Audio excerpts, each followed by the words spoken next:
Good morning po, samahan niyo po kung maglakad-lakad papasok sa aking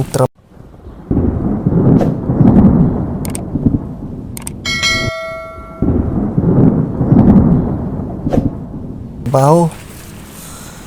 Ito po mga idol, naglakad-lakad po ako papasok kasi malapit lang naman po ang pinapasukan ko. Ayan naman po yung sa baba ay Real Cove Resort. Yan naman po yung ano po nila, overlooking sa taas.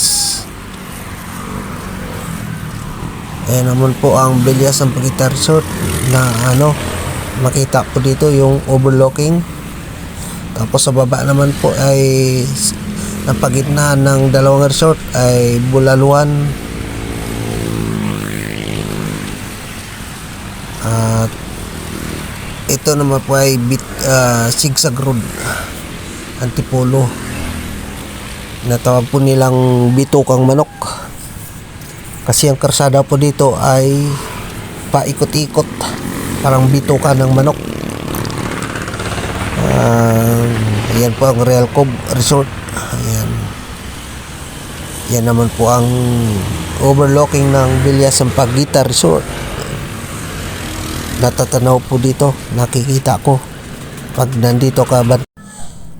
Ito na po ako sa gate, papasok na po ako. Ayan naman po yung signboard para makita po yung pangalan ng Villas Sampaguita Resort. Pag gusto po mag-swimming, ayan, makita po nila agad para hindi po sila maligaw. Yan po ay daanan na po, makita na po agad yan, hindi na po sila maligaw. Nandiyan na po yung pangalan. Yan po yung yung fountain, tinanggalan ng tubig kasi nilinis po nila. Ito naman po yung aming canteen, tindahan po. Tsaka ito naman po yung entrance. Dito po magbabayad yung mga customer. Shout out po sa aking kasama, si Jeffrey Escorial, pakaway-kaway. Sila po ay night shift. Naglilinis po sila kasi pauwi na din po sila yan, pa-out. Kasama po kanyang puging kapatid, Jericho Escorial.